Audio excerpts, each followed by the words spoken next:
nested interfaces, which is a great topic. And so, okay, let's start.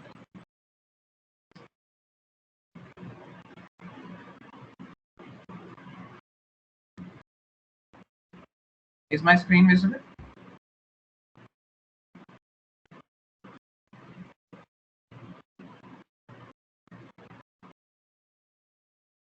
Okay.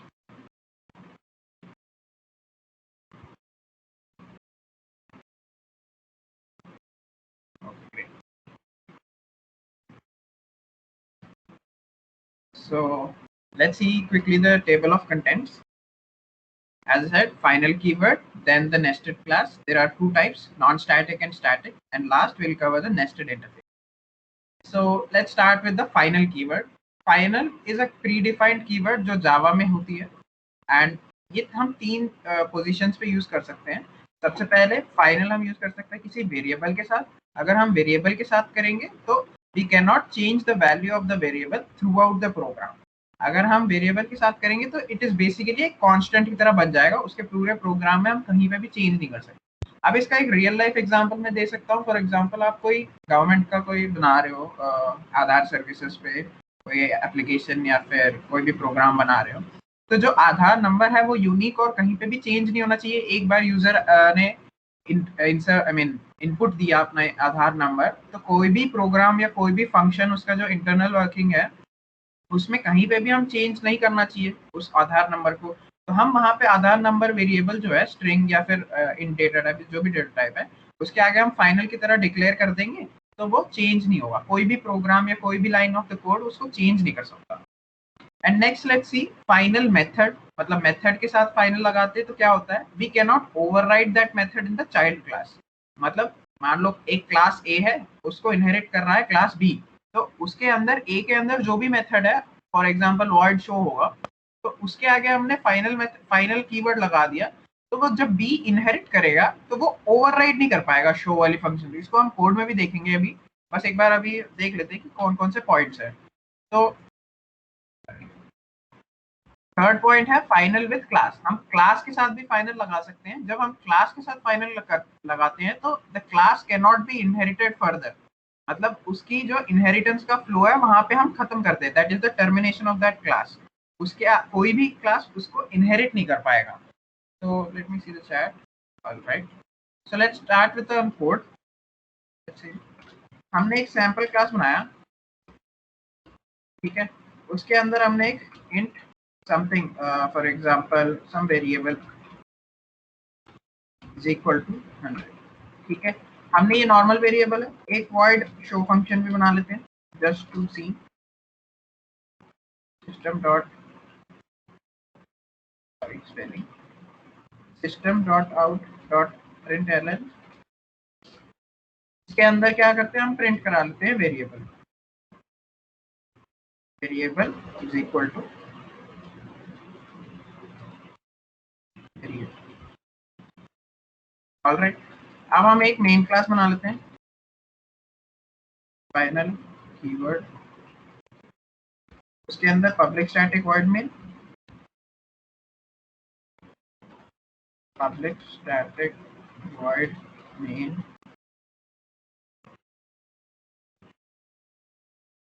string args.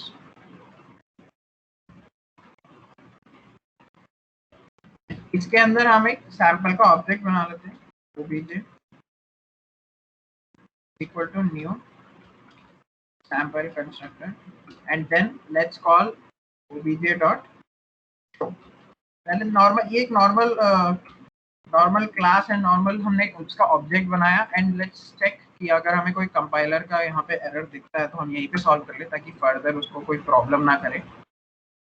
Let me zoom a little bit. Okay, so to compile we'll do javac and the file name .java. So great, we didn't get any errors. Let's run this.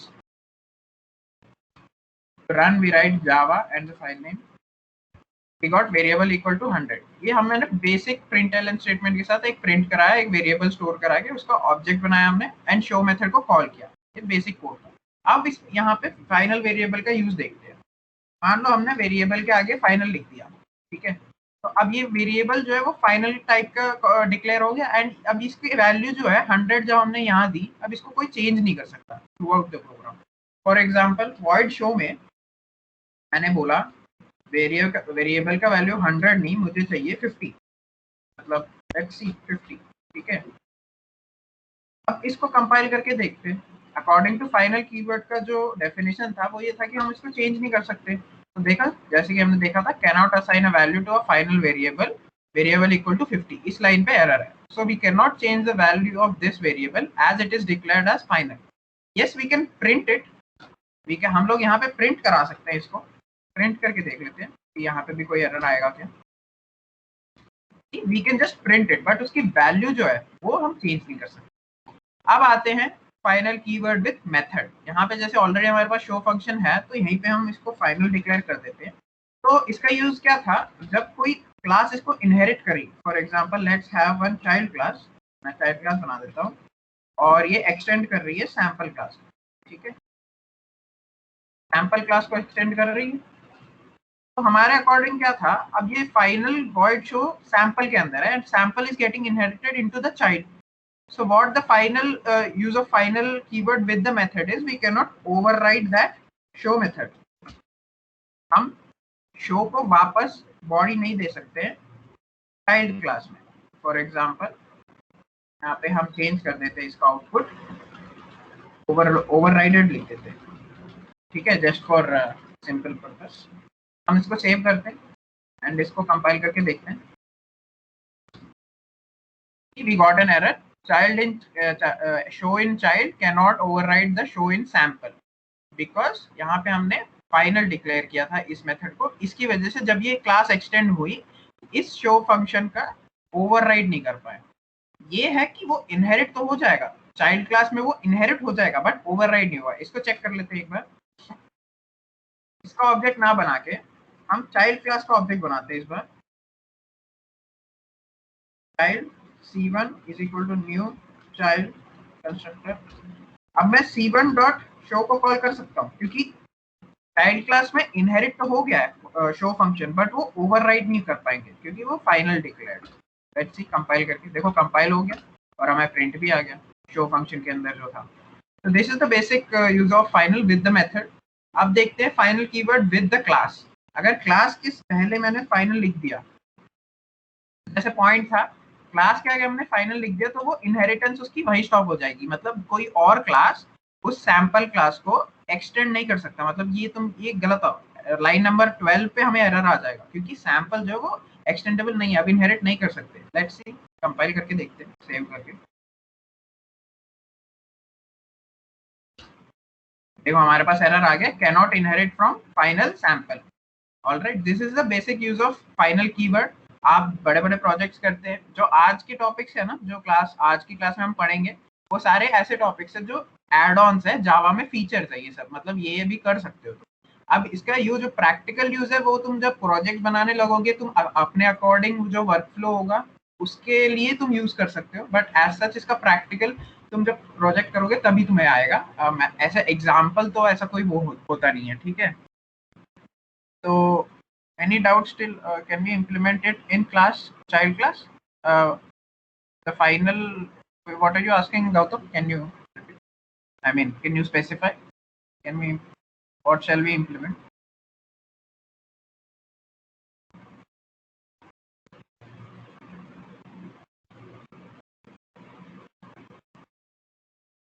You're asking that if the show method is, we cannot override it over here because it is final. अगर हम यहाँ पे final हटा देंगे तो normally override करके कर सकते हैं. Is that you are asking? Yes, the final method. Yeah.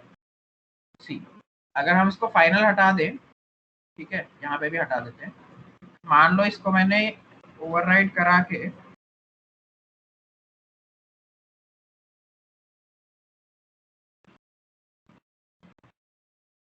ठीक है, मैंने यहाँ पे ओवरराइड कर दिया। Let's compile this. We got overrided, ठीक है, यहाँ पे हमारा ओवरराइड हो गया क्योंकि this is a normal method. यहाँ पे हमने फाइनल डिक्लेयर नहीं किया था, अब फाइनल लिख देंगे अगर शो के आगे, तो ये फाइनल टाइप का डिक्लेरेशन हो गया। अब इसको सेव करते हैं, ठीक है, वापस कंपाइल करते हैं, तो हमारे पास एरर आ गया क्योंकि ये जो शो मेथड था वो फाइनल टाइप का डिक्लेयर था। तो जब वो इनहेरिटेंस के थ्रू नीचे चाइल्ड क्लास में आया तो हम इसको ओवरराइड नहीं कर सकते, मतलब उस फंक्शन का ओवरराइडिंग हमने स्टॉप कर दिया। ये this is the thing, I think you got it. बाकी सबको क्लियर है? एक बार यस नो लिख दो so that we can jump to next topic.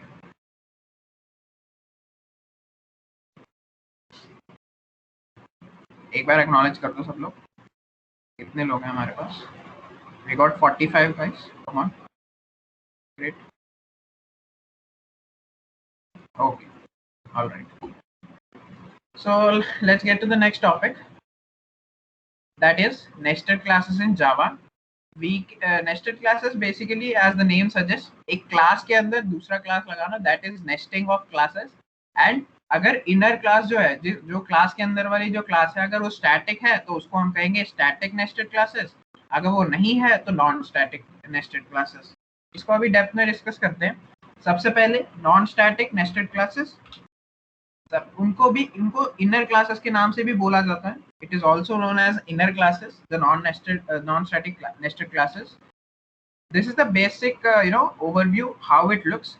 We have one class, inside the class we have another class, and both classes can have functions, methods and its data members as a normal class. This thing is called nested class. Okay, so we'll discuss three types of non-static nested classes. सबसे पहला हमारा member inner class, and another anonymous inner class, and then local inner class. Inner class हम लोग non-static nested classes को भी बोलते हैं। So let's start with member inner class, ठीक है। A member inner class is a simple class inside a class. पिछला example की तरह ही this is known as member inner class. एक सिंपल एक क्लास है, किसी क्लास के अंदर ही क्लास है, ठीक है। तो इसको समझने से पहले, मतलब before moving forward into the member inner classes and other inner classes, let's understand the topic of how we declare an object, what is the syntax to declare an object of a class in depth, so that आपको आगे जाके इनकी जब objects बनाने पड़ेंगे, इनके साथ calling होगी, आप कंफ्यूज ना होंगे। इस टॉपिक को एकदम अच्छे से क्लियर करते हैं। सबसे पहले ये हम बेसिक्स पे जा रहे हैं, वापस बैक टू बेसिक्स, ठीक है। तो as you can see, this is the basic syntax we've learned. सबसे पहले हम क्लास नेम लिखते हैं, उसके बाद ऑब्जेक्ट नेम या रेफरेंस जो वेरिएबल जो है उसका नाम लिखते हैं, इक्वल टू न्यू, फिर उस क्लास का कंस्ट्रक्टर। अब यहाँ ध्यान से देखें हम, तो left part of the equal to assignment जो है ना, वो सिर्फ क्लास पार्ट है, मतलब लेफ्ट साइड कोई मेमोरी का एक्सेस नहीं है, कुछ मेमोरी के ऊपर हम डिस्कशन कर ही नहीं रहे हैं। हम बस बोल रहे हैं कि ऑब्जेक्ट नेम का एक, दिस इज अ वेरिएबल, और वो जो वेरिएबल का डेटा टाइप है वो इस क्लास टाइप का है, समझे। मतलब जैसे हम इंट ए लिखते हैं, तो ए हमने एक नाम दे दिया वेरिएबल का, और वो जो वेरिएबल है वो इंट टाइप का है, ओके। अगर हम राइट साइड देखें तो राइट साइड एक्चुअली ऑब्जेक्ट है। This is the actual memory assignment, जो रैम रोम में जो भी आपका मेमोरी जाता है, दिस न्यू ऑपरेटर जो है ये हेल्प करता है हमें एक न्यू मेमोरी ब्लॉक देने में, इस टाइप ऑफ वेरिएबल के लिए, इस साइज का। एंड यहाँ पे कंस्ट्रक्टर कॉल इसलिए करते हैं ताकि आपके पास कोई इनिशियलाइजेशन हो, जब मेमोरी हमें मिलती है तो ऑन द स्पॉट वहीं इनिशियलाइजेशन हो जाए। So this is the basic, like you have to remember and make this concept very clear that जो भी आपका new के आगे चीज है, this part, this is the actual part that exists in the memory, this is the actual memory block, and उस memory block को access करने के लिए हम हर बार addresses का ना use करके हमने उसको एक उस block का नाम दे दिया object name, ठीक है। हमने बस उसको नाम दे दिया और उस नाम से हम बाकी उसके जो अंदर के functions है वगैरह हम use करते हैं। And this is the declaration, this is the actual assignment of memory. यहाँ तक किसी को doubt? Because this is a very crucial topic. अगर ये आ गया तुम्हारे, आज का क्लास बहुत इजी हो जाएगा। अगर यहाँ पे कोई डाउट है तो अभी पूछ लो मेमोरी असाइनमेंट का। I'll wait for 1 minute, क्योंकि इसके बाद हम एक बार डॉट ऑपरेटर का भी बेसिक्स पढ़ेंगे।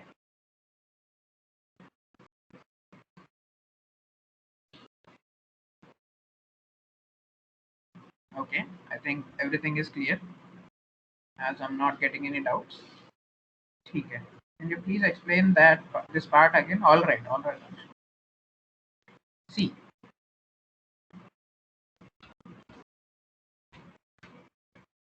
this is our basic syntax, right?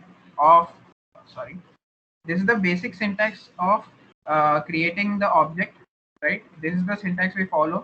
अब मैं बोल रहा हूँ कि जैसे कोई क्लास है यहाँ पे आउटर क्लास, ठीक है. आउटर क्लास फिर मैं obj equal to new outer class constructor ऐसे ही बनाएंगे किसी ऑब्जेक्ट को हम. तो मैं कहना चाह रहा हूँ कि यहाँ पे आप लेफ्ट पार्ट और राइट पार्ट को अच्छे से समझ लें कि कौन सा पार्ट एक्चुअली में मेमोरी में एग्जिस्ट कर रहा है एंड कौन सा part is just a logical naming. Right side जो है वो ऑब्जेक्ट पार्ट है. जब न्यू ऑपरेटर के साथ कंस्ट्रक्टर लग रहा है, न्यू ऑपरेटर क्या करता है, रैम या रोम में आपको एक मेमोरी ब्लॉक असाइन कर देता है जो कि उस मेमोरी का नाम हम रख रहे हैं ओबीजे नेम. मतलब उसको पहचानने के लिए हमने एक नाम दे दिया उसे ओबीजे नेम, ताकि बार बार जब भी हम ओबीजे नेम को बुलाएं तो वो उस मेमोरी ब्लॉक को पॉइंट करे और वहां पे चेंजेस करे. ठीक है, this is the basic thing I wanted to tell you कि राइट साइड जो है this is the actual memory, left side is a logical thing. मतलब क्लास नेम यहाँ पे लिखा है हमने, but class is nothing but a logical blueprint. But starting में पढ़ा था हमने इसका कोई मेमोरी नहीं होता क्लास का, बल्कि ऑब्जेक्ट का मेमोरी होता है. तो that's why class name space object name, इन दोनों का कोई स्पेस नहीं है मेमोरी में. बस हम वेरिएबल डिक्लेयर कर रहे हैं जो कि क्लास टाइप का है, और उस वेरिएबल के अंदर या फिर रेफरेंस के अंदर हम इस मेमोरी का जो जगह है वो हम इसको पॉइंट करा रहे हैं. ठीक है, I guess now it's clear. Okay, great, great. All right. So if this is clear, let's cover the basics of the dot operator. Okay, we have been using this dot operator since long time now. Let's see. सबसे पहले आप एक container, package या class, whatever you want, you just imagine we have one container A. ठीक है, we have one container A. उसके अंदर हमारे पास एक int data है. ठीक है, let me open my laser pointer. हमारे पास एक कंटेनर ए है, उसके अंदर हमारा एक इंटीजर टाइप का वेरिएबल है जिसका नाम data1 है. ठीक है, आराम से समझाता हूँ. तो मान लो अब ये ए जो है वो एक ब्लूप्रिंट है. फॉर एग्जांपल अगर हम क्लास ही मानते हैं इसको, तो class A doesn't have any memory, but अगर जब हम ऑब्जेक्ट बनाएंगे तो इंट data1 जो है ये स्पेस लेगा, है ना. अगर हमें data1 तक पहुंचना है तो we don't write a dot data1, बल्कि हम लोग उसका एक ऑब्जेक्ट क्रिएट करते हैं. A class name space object name is equal to new A का constructor. This is the way we create the object of this class A. And उसके बाद अगर हमें data1 को एक्सेस करना है या उसकी वैल्यू चेंज करनी है, उसको प्रिंट करना है, तो वी सिंपली राइट ऑब्जेक्ट का नाम डॉट data1. यहाँ पे ऑब्जेक्ट का नाम के अंदर हमने क्या स्टोर किया था, एक्चुअल मेमोरी का एड्रेस. तो मेमोरी में जाएगा, फिर डॉट मतलब उसके अंदर जाएगा, उसके अंदर का data1 को एक्सेस करेगा. This is the flow. Okay, I want to explain. So let's move forward. मान लो अब ए क्लास के अंदर दूसरा कोई कंटेनर या क्लास है जिसका नाम बी है, और उसके अंदर फर्दर एक और इंट टाइप का वेरिएबल है दैट इज data2. ये बी के अंदर है और बी खुद ए के अंदर है. ठीक है, अगर हमें data2 तक पहुंचना है, सबसे पहले बी तक पहुंचना है, तो हम क्या लिख सकते हैं, ए डॉट बी. हम मेमोरी में नहीं कर रहे, बस we are just reaching the b class, so will write a dot b. यहाँ पे ऑब्जेक्ट, अगर हमें data2 तक पहुंचना है तो हमें फिर भी उसका ऑब्जेक्ट बनाना पड़ेगा बी टाइप का. तो बी है कहाँ, ए के अंदर है, तो that's why we wrote a dot b. जैसे यहाँ क्लास नेम में सिर्फ ए था, तो यहाँ पे हमारे पास क्लास बी था, तो बी कहाँ है, ए के अंदर, तो that's why a dot b, then the object name as usual like here, and equal to. अब यहाँ पे ध्यान से देखेंगे हम, जो data2 है वो एक्चुअली ऑब्जेक्ट चाहिए उसको एक्सेस करने के लिए, और ए का ऑब्जेक्ट हमने ओबीजे बनाया था, तो will write obj1 dot new b. obj1 के अंदर जाके एक नया ऑब्जेक्ट बनाओ data2 के लिए, ताकि हम data2 एक्सेस कर पाए. जस्ट लाइक हमने ए के लिए हमने पॉइंट किया था ये चीज, ए क्लास एंड यहाँ पे मेमोरी, इसका मेमोरी ऑब्जेक्ट. सेम हियर, ए का ऑब्जेक्ट यहाँ पे ऑलरेडी यहाँ पे बन चुका था obj1. उसके बाद हमने ए डॉट मतलब obj डॉट, फिर बी का जो करस्पॉन्डिंग वो है that is new b, just like here. Dot हम इसलिए क्योंकि बी उसके अंदर, अगर बी बाहर होता तो will simply write b obj2 equal to new b. that's how we use. And अब एक बार obj2 बन गया b टाइप का, तो obj2 dot data2 similar like obj1 dot data1. That's how we will access data2. Okay, this is the flow I wanted to make you understand. Now clearly tell me if you have any doubts.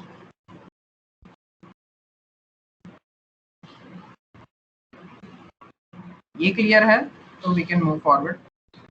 मैंने इसको काफी time इसलिए दिया ताकि आगे जाके आपको problem ना हो. अगर यहाँ पे कोई दिक्कत हो तो अभी पूछ लो, नहीं तो एक बार सब लोग एक्नॉलेज कर दो मेरे को कि if they understood the topic और नॉट. यस नो करके.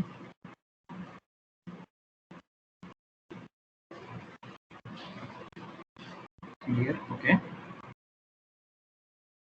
Can we write a dot b dot data2? No, Gautam, we cannot write. As I said, a और b का खुद का कोई मेमोरी नहीं है. हम बस क्लास नेम लिखते हुए a dot b लिखे हैं, उसके बाद उसका एक ऑब्जेक्ट बनाया है. तो obj2 dot data2 लिखेंगे अगर हमें तुम्हें data2 को एक्सेस करना है तो. ठीक है. We cannot write a dot b because a and b are just classes. They are the blueprints. They doesn't have any actual address. I mean memory in the RAM or whatever ROM. Can I explain again b object as okay. All right. See.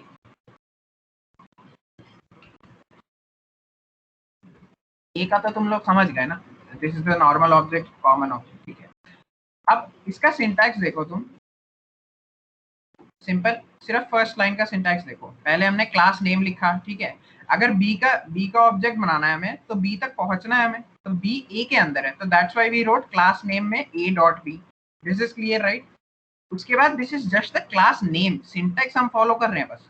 सबसे पहले class name लिखते हैं, फिर object का reference name या फिर reference name direct कह सकते हो. तो हमने एक नाम दे दिया obj2. यहाँ पे आप कुछ भी लिख सकते हो, sample, something, anything, reference, any variable. This is just the name of the variable. Okay, and this is the class name. Syntax को follow कर रहे हैं. Then equal to same. अब यहाँ पे a की क्लास a का ऑब्जेक्ट बना था new a, लेकिन यहाँ पे a डॉट b है, तो हमें या तो लिखना कि new a dot new b लिख सकते थे, लेकिन हमने न्यू a का ऑब्जेक्ट ऑलरेडी बना दिया था यहाँ पे obj1, तो we'll use that only. obj1 dot new b. हमने a का ऑब्जेक्ट जो बना हुआ था वो हमने ऑलरेडी यूज कर लिया यहाँ पे. उसके बाद उसके अंदर गए b बनाने के लिए, b का ऑब्जेक्ट बनाने के लिए. Just like this corresponds to new a. यहाँ पे ऑलरेडी न्यू a का बन चुका था ऑब्जेक्ट 1, तो हमने वही यहाँ पे यूज कर लिया. अगर ये नहीं होता हमारे पास तो आप यहाँ का जो न्यू a है यहाँ पे लाके new a dot new b sorry direct लिख सकते हैं आप. तो b corresponds to new b. That's it. उसके बाद obj2 डॉट data2 ऑब्जेक्ट बन गया तो उसका डेटा वेरिएबल एक्सेस कर सकते हैं. Is it clear now Suyash?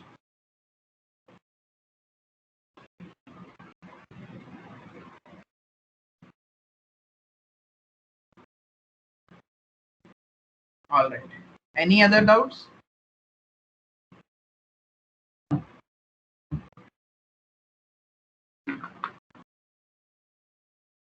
Okay. All right. Great.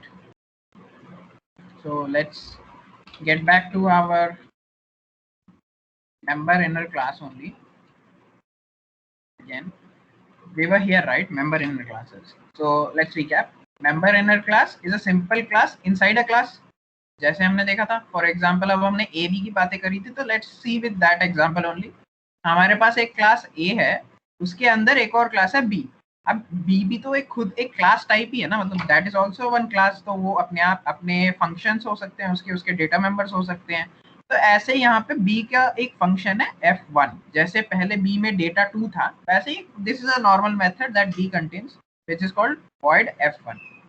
अब मान लो हमें f1 तक पहुंचना है, f1 को हमें एक्सेस कराना है. तो देखते हैं सबसे पहले फ्लो क्या होगा. सबसे पहले हम a का ऑब्जेक्ट बनाएंगे, a obj1 equal to new a. ठीक है, ये देखा था हमने पिछले स्लाइड में. अब हमें void f1 के लिए अब b का भी ऑब्जेक्ट बनाना पड़ेगा, क्योंकि void f1 b के अंदर है.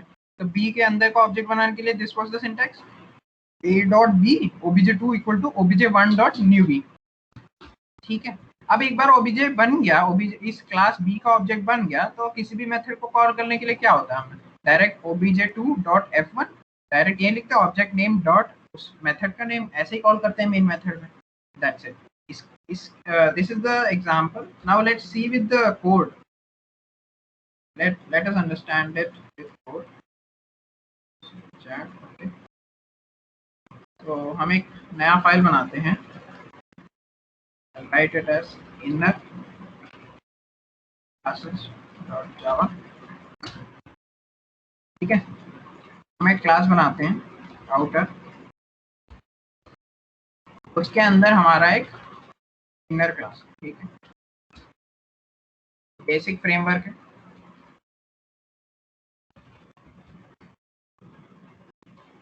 एंड इसके अंदर हमारे पास एक void show मेथड है, मान लीजिए void show यहीं से उठा लेते हैं.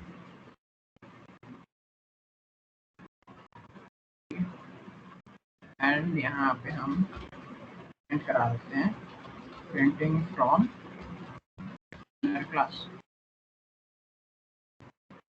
अब हम एक मेन मेथड भी बना लेते हैं, क्लास इनर क्लासेस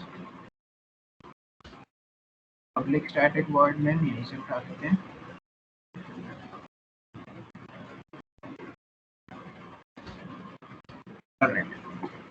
तो हमारा मेन मोटिव क्या है, इस फंक्शन को रन करने के लिए, इसको एक्सेस करने के लिए. तो अगर ये बाहर होती है क्लास तो नॉर्मल हम इनर को ऑब्जेक्ट बनाते हैं, फिर शो को कॉल कर लेते हैं. क्योंकि ये खुद दूसरे क्लास के अंदर है तो हमें इसका बाहर वाले का ऑब्जेक्ट बनाना होगा, फिर उस ऑब्जेक्ट के थ्रू इसका ऑब्जेक्ट बनाना होगा, फिर फाइनली उस ऑब्जेक्ट से ये कॉल करना होगा. ठीक है, तो जैसे कि हमने देखा, सबसे पहले हम एक आउटर का बना लेते हैं. I am just keeping the variable as O so that we can understand easily. Let's write outer constructor. And अब इनर का बनाना है, तो इनर किस में है, outer dot outer dot inner is equal to, let's keep the inner object as I, is equal to new and the class outer dot inner. And then we'll finally call I dot show. Let's compile this.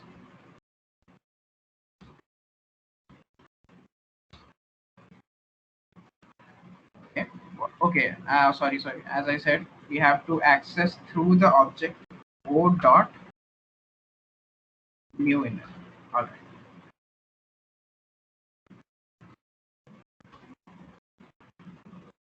See, we got 0 errors.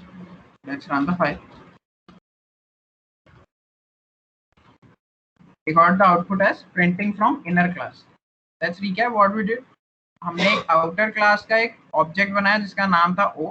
ठीक है, this is the basic object creation of outer class. Then हमने similar syntax को follow किया inner class का object बनाने के लिए. Outer dot inner, क्योंकि इनर खुद आउटर के अंदर था क्लास, तो हमने क्लास नेम लिखा, फिर वेरिएबल नेम लिखा. अब ऑब्जेक्ट जो है वो आउटर के अंदर है, तो that's why we wrote O dot inner new inner. Alright, तो इसलिए ओ के अंदर एक नया ऑब्जेक्ट बन गया आई, जो कि आई डॉट शो के यूज से हम इस वाले फंक्शन को कॉल करेंगे. ठीक है, यहाँ तक किसी को doubt?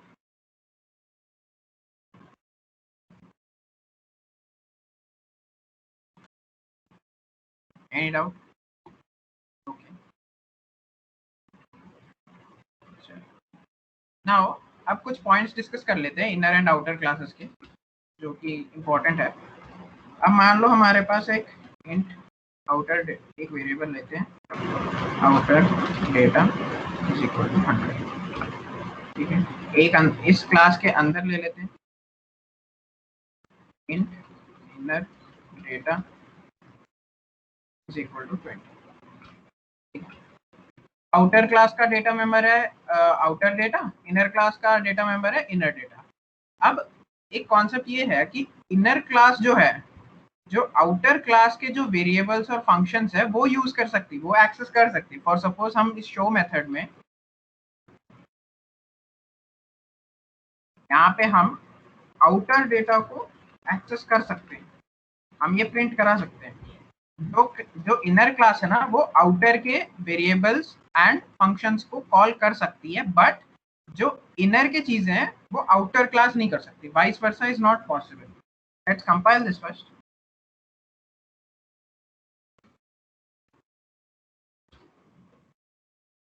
We got 0 error. Let's run this. We got printing from inner class and 100 got printed क्योंकि हमने यहाँ पे outer data print किया. बट मैं यही चीज इसको कॉपी करते हैं, आउटर में फंक्शन बनाऊं, ठीक है, एंड इसको मैं प्रिंट फंक्शन बोल देता हूं. अगर इसमें मैंने इनर डेटा लिख दिया, ठीक है, इनर डेटा, तो यहाँ पे हमारे पास एरर आ जाएगा.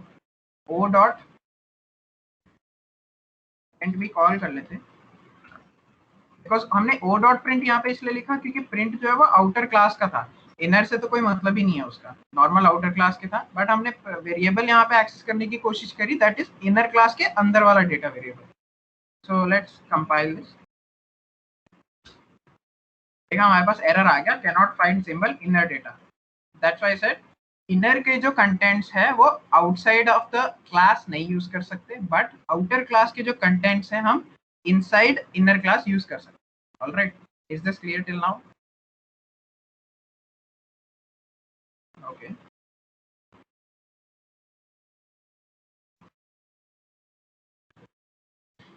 Okay, as I'm not getting in doubts, I'll move forward. अब नेक्स्ट कॉन्सेप्ट देखते हैं.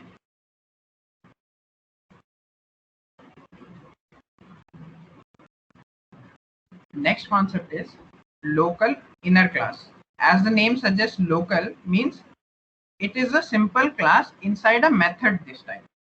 पहले क्लास के अंदर क्लास था, अब क्या है, क्लास के अंदर नॉर्मल मेथड है, उस मेथड के अंदर हमने एक सब क्लास बनाया है उसके मेथड के अंदर. तो इसका मेन पॉइंट हमें ये याद रखना है कि ये जो क्लास बी है उसका जो स्कोप है, उसकी जो रेंज है, वो वॉइड मेथड के अंदर ही होगी. इन दोनों करली ब्रैकेट्स के अंदर ही क्लास बी का जो भी एग्जीक्यूशन होगा, कॉलिंग होगा, रेफरेंस होगा, इन दोनों करली ब्रैकेट्स के अंदर ही एग्जिस्ट करेगी. वंस इस मेथड के बाहर हमने कुछ भी बात करी क्लास बी के बारे में, हमारे पास एरर आ जाएगा. Let's see with the code. For example हम ये डिलीट कर दें, ये क्लास, फॉर एग्जांपल हमारे पास प्रिंट मेथड है, प्रिंट को हम मेथड बना देते हैं, कोई भी मेथड, रैंडम मेथड. अब मैं कह रहा हूँ कि जो क्लास इनर क्लास है ना, वो मेथड के खुद अंदर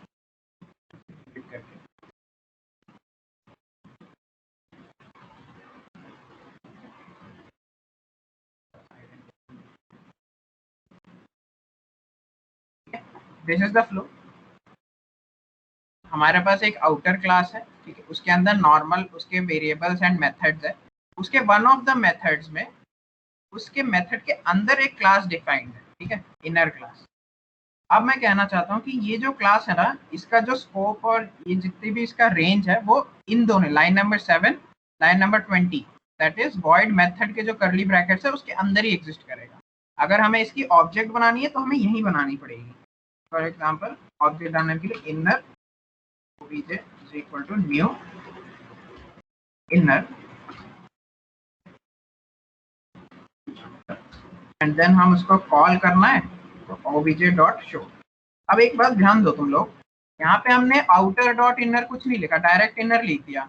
क्यों? क्योंकि हम लोग जब आउटर से इस मेथड को कॉल करेंगे, हम इस मेथड को कॉल करेंगे, ना कि इस क्लास को. फॉर एग्जाम्पल जब हमें इस प्रोग्राम को चलाना है, तो यहाँ से ये हटा देते हैं. जब ये कोड चलाना है हमें, तो हम लिखेंगे यहाँ पे एज अ नॉर्मल क्लास के अंदर जो मेथड है उसको कॉल करेंगे. अब उसके अंदर जो भी हो वो उसकी मर्जी, जो इसके अंदर का लाइन ऑफ एग्जीक्यूशन है वो मेथड के अंदर ही रहेगा, हमें बाहर से कोई मतलब नहीं. आउटर को कॉल करेंगे, आउटर का एक ऑब्जेक्ट बनाएंगे, उसके बाद ओ डॉट मेथड को कॉल कर लेंगे. अब मेथड के अंदर जो भी है वो हमारी मर्जी, कुछ भी कर सकते हैं उसके अंदर. उसके अंदर ऐसे ही हमने एक क्लास रखा है, उसके बाद उसका एक वेरिएबल डिक्लेयर किया है, उसके बाद उसका खुद का फंक्शन है. तो इस क्लास का हमने एक ऑब्जेक्ट बना लिया यहीं पे ही, और उसका जो मेथड है उसको कॉल कर दिया. इसको कंपेयर करके देखते हैं, फिर तुम्हें समझ आ जाएगा.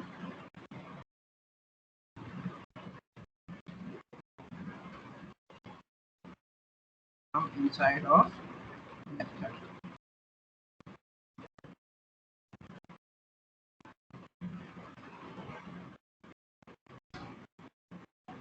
got 0 errors.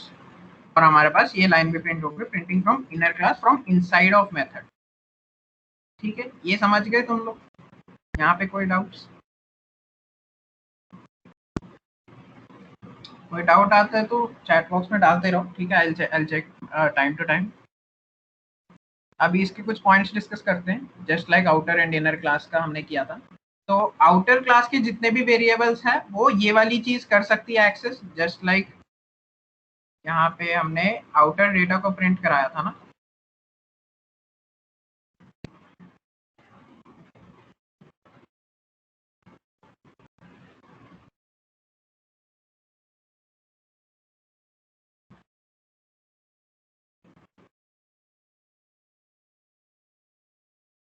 यहाँ पे हम आउटर डेटा को प्रिंट कर लेते हैं, ठीक है?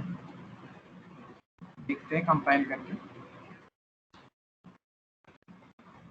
एंड यहाँ पे आउटर डेटा भी प्रिंट हो गया। मतलब आउटर क्लास के जो कंटेंट्स है वो मेथड के अंदर भी, अगर क्लास है तो वो भी एक्सेस कर सकता है। बट सेम चीज एज पिछले केस में था, vice versa not possible. Class यहाँ पे जो क्लास के अंदर के कंटेंट्स है वो मेथड के बाहर कहीं भी हम बुलाएंगे तो वहां पे एरर आ जाएगा। फॉर एग्जांपल अगर ये ऑब्जेक्ट जो है हमने यहाँ बना ली मेथड के बाहर, क्लास के अंदर, ठीक है, आउटर क्लास के अंदर और मेथड के बाहर। अब कंपाइल करके देखते हैं। देखो हमारे पास एरर आ गया यहाँ, ऑब्जेक्ट डॉट शो। मतलब उसको पता ही नहीं है शो क्या है, कहाँ पे है, क्योंकि वो इस मेथड के अंदर था तो वो उसको पता है कि वहीं पे है। मतलब इसके बाहर इसको हम एक्सेस नहीं कर सकते। ठीक है, this is the concept of local inner class. Any doubts? If I declare a final variable in inner class and call it in main with different value, will it give error? Inner class as in local inner class or member inner class, Gautam? We studied two things. Local inner class. See, as I said, अगर तुम उसको main में बुलाओ, यहाँ पे final तो secondary है, but main चीज ये है कि अगर, चलो इसमें देखते हैं, ठीक है? तुम यही कह रहे हो ना कि ये जो ऑब्जेक्ट बनाया हमने, ये चीज जो ऑब्जेक्ट बनाई है हमने, हम इसको मेन में कर लेते हैं कॉल। ठीक कह रहे हो? तो अगर हमने मेन में कॉल किया, इसको तो पता ही नहीं है इनर कहाँ पे है, क्योंकि इनर जो है वो एक मेथड के अंदर है और वो इनर क्लास का जो रेंज है वो इसी मेथड तक है। अगर हम आउटर डॉट मेथड को कॉल करेंगे तो ये सारी लाइंस एग्जीक्यूट हो जाएंगी, बट सिर्फ आप मेथड के अंदर की चीज ये बुलाना चाहते हैं तो ये कुछ नहीं होगा, यहाँ पे कंपाइलर का एरर आएगा। ऑल्दो आप फाइनल रखो ना रखो एक ही बात है।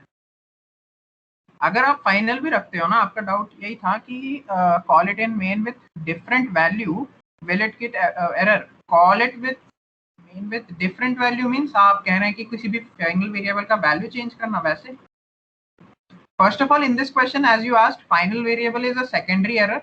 प्राइमरी एरर ये है कि सबसे पहले आप तो कॉल ही नहीं कर सकते, ऑब्जेक्ट नहीं बना सकते, क्योंकि वो मेथड के अंदर तक का ही रेंज है उसका। एंड जब फाइनल तो पहला मेन एरर तो यही इनर क्लास का, ये तो final doesn't make any sense, right? So I guess we can move forward now.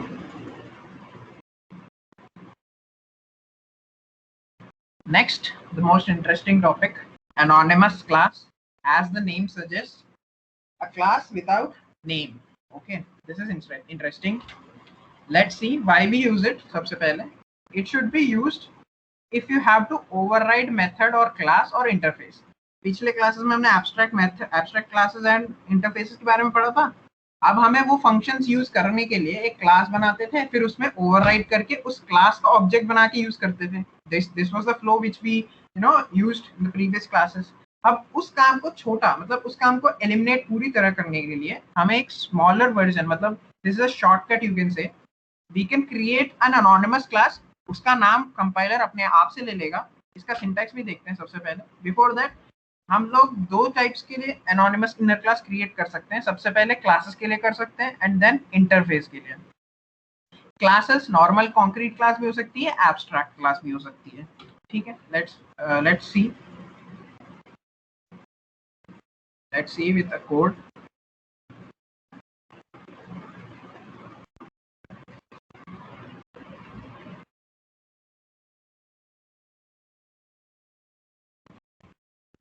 anonymous classes dot java.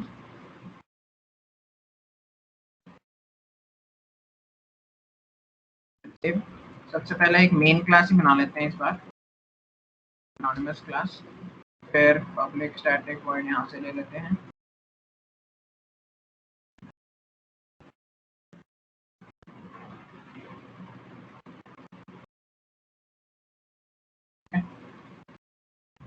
हमारी बेसिक बन गई एक normal main class.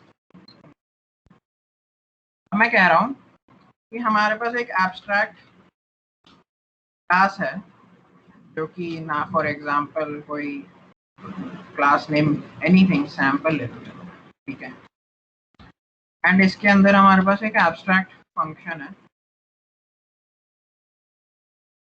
Abstract void show. अभी हमें जनरली हम क्या करते हैं, हमको ये शो मेरे को क्या है, ये मेथड को बॉडी देनी है, या तो एब्स्ट्रैक्ट डिफाइंड है तो इसको बॉडी दे के इसको चलाना है मुझे। तो ये जब बॉडी कैसे बनाते हैं, हम पिछली बार क्या किए थे, एक क्लास, एक दूसरी क्लास बनाए थे हम, उसके बाद हमने इस क्लास को एक्सटेंड किया था, ठीक है, एंड उसके अंदर हमने void show को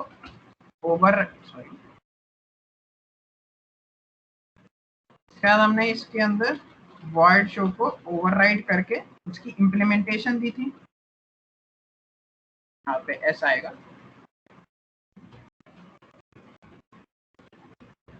right, printing from child class, या फिर प्रिंटिंग नहीं, शो मेथड है तो शोइंग लिख देते हैं, ठीक है, शोइंग फ्रॉम चाइल्ड क्लास। ये हमने इसकी बॉडी दे दी।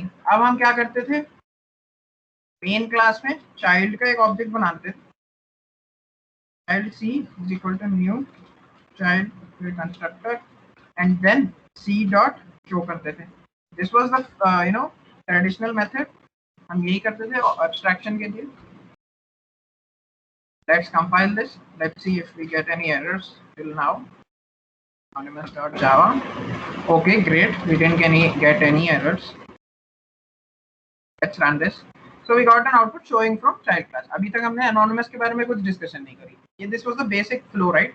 ऐसे ही करते थे, एब्स्ट्रैक्ट को एक्सटेंड कराते थे एक चाइल्ड क्लास में, उसके अंदर उसकी जो एब्स्ट्रैक्ट फंक्शंस थी उसमें हम इम्प्लीमेंट कराते थे। याद है ना पिछली बार, deriving concrete, last concrete derived classes, this is what it is. So हमने इसका शो को बॉडी दे दी और यहाँ पे कॉल कर लिया। अब हमने सिर्फ शो का बॉडी देने के लिए हमने पूरा एक क्लास ही क्रिएट किया, हमने मैन्युअली कोड लिख दिया और हमने पूरा एक क्लास बना दिया और फिर एक्सटेंड करा दिया सैंपल में। इसकी बजाय यहीं पे हम एनोनिमस क्लासेस का यूज कर सकते हैं। अब इसका सिंटैक्स जो है ऐसा है कुछ, हम एक नई क्लास ना बना के, नया क्लास जो है वो कंपाइलर बना लेगा अपने आप, हम क्या करेंगे, डायरेक्ट इसी क्लास का यूज करके एक ऑब्जेक्ट बनाएंगे। बट एक बात ध्यान रखो, हम लोग ऑब्जेक्ट जब एब्स्ट्रैक्ट क्लासेस का ना ऑब्जेक्ट नहीं बनता, ये डिस्कस किया था हमने पिछली बार। डिक्लेरेशन और सिंटैक्स थोड़ा सा वैसा है, बस थोड़ा चेंज है इसमें। क्या है, इस क्लास का यूज करूंगा मैं, एब्स्ट्रैक्ट क्लास सैंपल, इसी के नाम से मैं ऑब्जेक्ट क्रिएशन स्टार्ट करूंगा, सैंपल, फिर ओबीजे मैं कोई भी नाम दे सकता हूँ यहाँ पे, is equal to new sample constructor. अब हमने यहाँ पे फॉर एग्जांपल सेमीकोलन लगा दिया तो ये कहेगा कि सैंपल को ऑब्जेक्ट बनाया तुमने, बट ये तो पॉसिबल ही नहीं है, सैंपल खुद एक एब्स्ट्रैक्ट क्लास है and abstract classes can not be instantiated. So what we do in anonymous classes, we remove this thing semicolon, will put one open one curly brackets, ठीक है, ये ऑब्जेक्ट क्रिएशन के वक्त है। इस करली ब्रैकेट्स के अंदर जो भी हमको ओवरराइड कराना है फंक्शन, इस फंक्शन का वो दे दो, ओवरराइडिंग यहाँ पे आप स्पेसिफाई कर सकते हो, शो, उसके अंदर मैं ये वाली लाइन लगा लेते हैं, हम इस फंक्शन का ना ओवरराइडिंग यहाँ पे कर सकते हैं without creating another extra class. मैं यहाँ पे लिख दूंगा showing from anonymous class।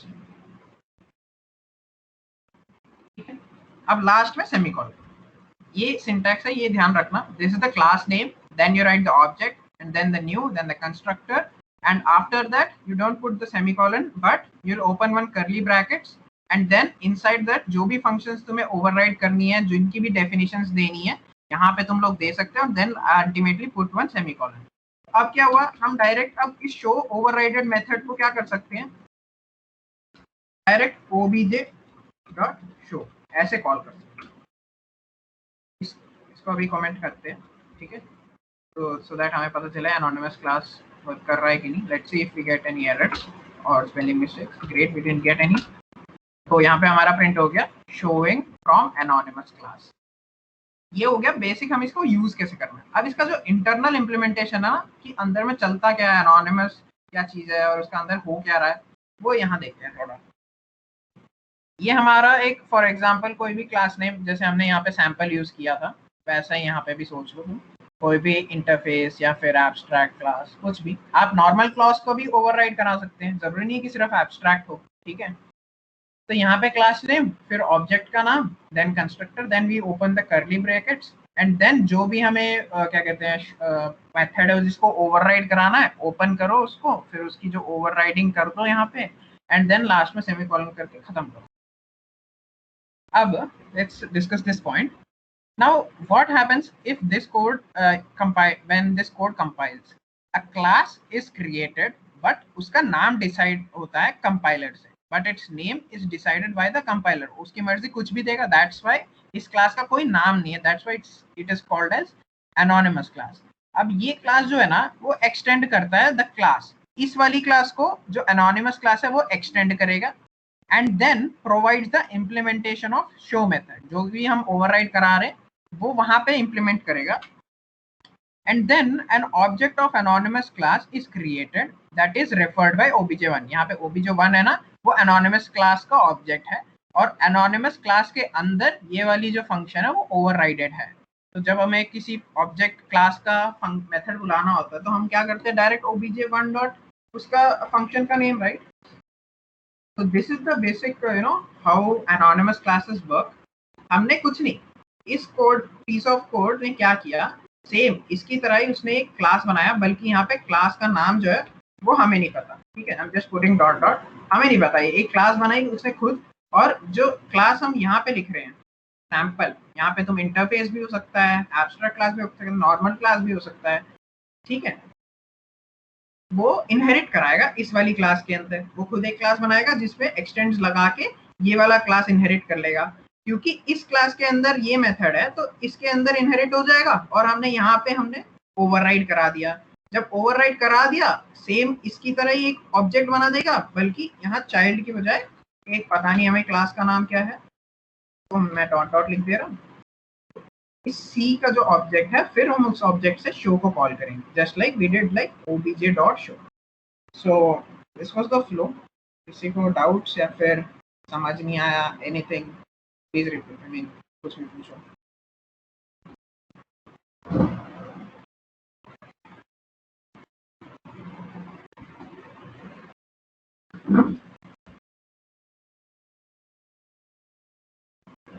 ठीक है, ग्रेट, सबको समझ आ रहा है, यस।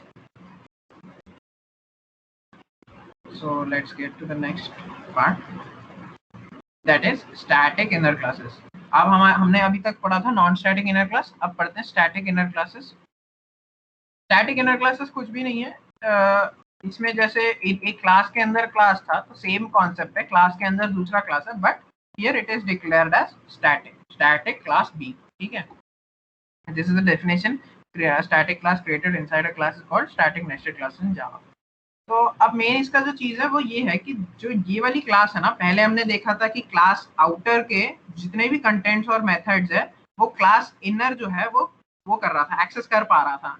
बट इसमें क्या कंडीशन है कि जो क्लास आउटर क्लास के जितने भी सिर्फ स्टैटिक डेटा मेंबर्स है, सिर्फ स्टैटिक डेटा मेंबर्स ही ये एक्सेस कर पाएगा, नॉन स्टैटिक नहीं कर पाएगा। इस कोड में देखते हैं, हमारे पास ऑलरेडी रिटन कोड है, ठीक है। देखो, एक हमारे पास क्लास आउटर है एंड यहाँ पे इनर क्लास है, और this is declared as static, that's why this is called static inner class. अब हमारे पास मान लो यहाँ पे आउटर के अंदर कोई वेरिएबल है इंट डेटा इक्वल टू 100।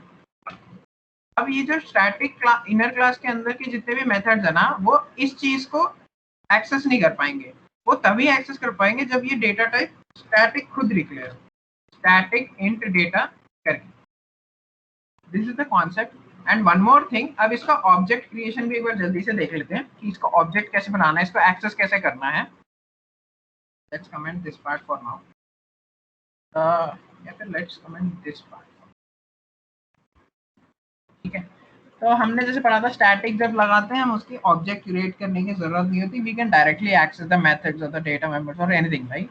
सो यहाँ पे हमारे पास स्टैटिक इनर क्लास है, तो हमें ऑब्जेक्ट बनाने की जरूरत नहीं है, क्योंकि आउटर के अंदर स्टैटिक इनर क्लास है, तो स्टैटिक के लिए तो हम ऑब्जेक्ट बनाते ही नहीं है, तो बाहर आउटर का ऑब्जेक्ट जो है वो बनाने की जरूरत ही नहीं है। तो हम इसके अंदर एक खुद स्टैटिक वॉइड शो करके, ये फंक्शन भी स्टैटिक है, तो हमें कहीं भी ऑब्जेक्ट बनाने का जरूरत ही नहीं है, हम डायरेक्ट ये वाली स्टेटमेंट लिख सकते हैं, outer dot inner dot show. हमने सबसे पहले आउटर के अंदर गए, फिर इनर के अंदर गए, उसके अंदर शो वाला मेथड कॉल करते हैं, क्योंकि तीन दोनों चीज स्टैटिक थी इसलिए हमने डायरेक्ट कॉल कर। बट फॉर एग्जाम्पल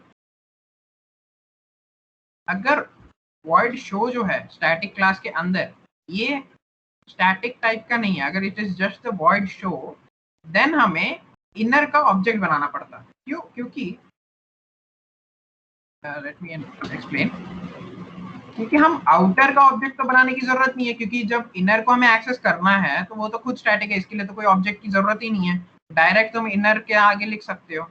लेकिन इनर के अंदर खुद एक वॉइड शो है जो कि स्टैटिक नहीं है, मतलब इसको एक्सेस करने के लिए तुम्हें ऑब्जेक्ट चाहिए ही, तो हम इसलिए इनर का ऑब्जेक्ट बनाते हैं। तो सेम अंदर की क्लास का बनाने के लिए क्या होता है, आउटर डॉट इनर, सबसे पहले क्लास नेम लिखेंगे हम, क्लास नेम क्लास हमें इनर के लिए बनाना था, तो जो वो आउटर के अंदर है इसलिए हमने आउटर डॉट इनर बना दिया। उसके बाद हमने आई लिखा या फिर OBJ is equal to new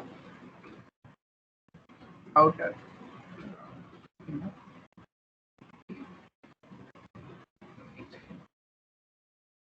था हमारे पास ऑलरेडी, इसी को ले लेते हैं, outer dot inner OBJ is equal to new outer dot inner constructor. फिर जो ऑब्जेक्ट बन गया हमारा उस शो मेथड को हम यहाँ पे कॉल करें। Alright, this is the flow for static inner classes. यहाँ तक कोई doubt?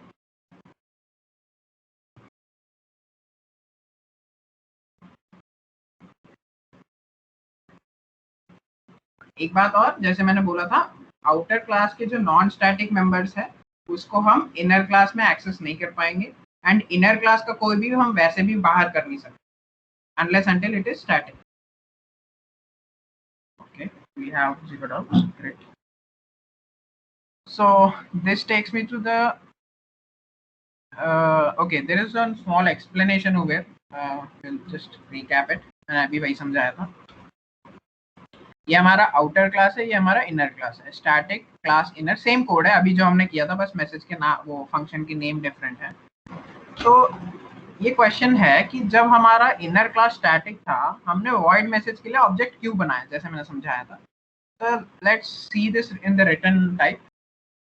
In this example, you need to create the instance of static nested class, मतलब inner class का हमें instant बनाना पड़ेगा, because the instance method message, it has instance method message। हमारा message method जो वो static नहीं था, इसलिए हमने object बना के उसको access कराया।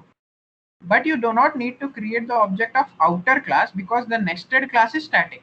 outer class का हमने object नहीं बनाया, यहाँ पे हमने ये नहीं लिखा कहीं outer o is equal to new outer, फिर outer dot inner obj equal to o dot new inner, ऐसे नहीं लिखा हमने जैसे हमने स्टार्टिंग में मेंबर क्लासेस के लिए पढ़ा था, ऐसे नहीं। हमने आउटर का तो ऑब्जेक्ट ही नहीं बनाया क्योंकि खुद इनर क्लास स्टैटिक था, हम डायरेक्ट एक्सेस कर सकते थे उसके अंदर, और उसके अंदर की जो चीज है ये स्टैटिक नहीं थी, इसलिए हमने इसको ऑब्जेक्ट बनाया। So that was static classes, nested classes. एक बार डाउट्स है क्या? Okay, so this takes me to the last topic of today's session, nested interfaces। ठीक है, नेस्टेड इंटरफेसेस जस्ट लाइक हमें नेस्टेड क्लासेस थी, वैसे ही इंटरफेस के अंदर किसी इंटरफेस को हम नेस्टेड इंटरफेस कहते हैं। Interface declared within another interface और class is known as nested interface. Nested interface must be referred by, okay ये पॉइंट हम आगे डिस्कस करते हैं, कोई बात नहीं। हमारे पास दो टाइप के नेस्टेड इंटरफेस होते हैं, या तो इंटरफेस के अंदर एक और इंटरफेस लाइक दिस, एक हमारा इंटरफेस I1 है, उसके अंदर एक और इंटरफेस I2 है, जस्ट लाइक क्लास के अंदर क्लास। और दूसरा टाइप होता है इंटरफेस विद इन क्लास, मतलब किसी क्लास के अंदर इंटरफेस, इंटरफेस के अंदर इंटरफेस, नहीं तो किसी क्लास के अंदर इंटरफेस। दो तरह की इनकी एक्सेस, आई मीन इनको एक्सेस करने का दो तरीके होते हैं, वो देखते हैं अभी। इंटरफेस विद इन इंटरफेस, सबसे पहले ये हमारा बेसिक सिनेरियो है। हमारे पास एक इंटरफेस I1 है, उसके अंदर किसी दूसरा इंटरफेस I2 है।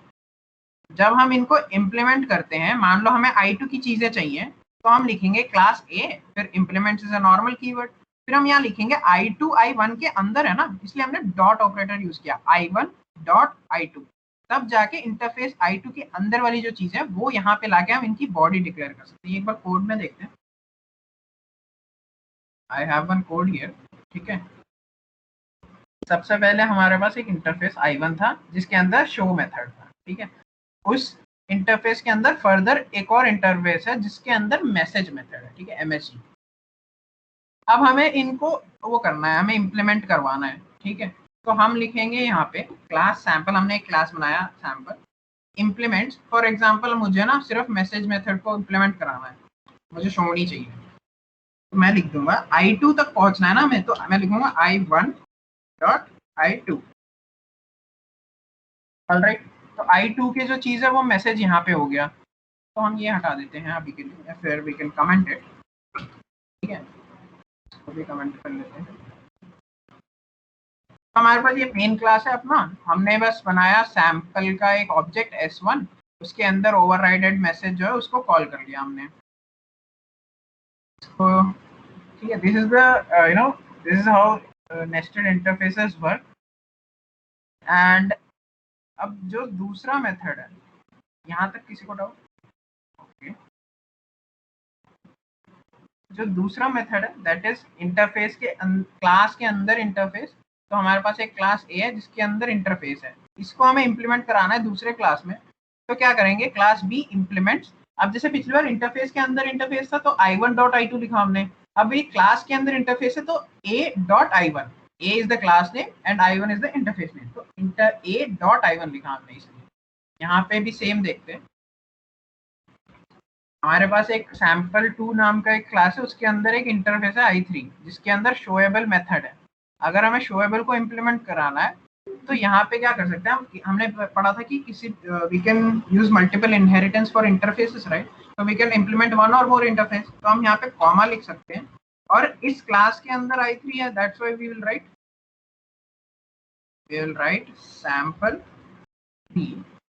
sample2 का क्लास का name and then dot and then I3, and उसके बाद यहाँ का जो शोएबल मेथड है हम यहाँ पे ओवरराइड करा सकते हैं।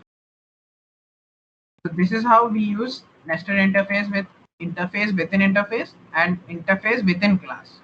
एंड इस क्लास का जो इस सैंपल का ऑब्जेक्ट बना लो यहाँ पे, एंड सैंपल में जितने फंक्शंस है वो कॉल कर सकते हो नॉर्मल, जैसे हर बार। So guys, with this today's topics are completed, I guess. Yeah, the topics are completed. So आज की क्लास में कोई डाउट, या अभी रिसेंटली जो टॉपिक्स पढ़े नेस्टेड इंटरफेसेस में कोई डाउट, इनको ना आप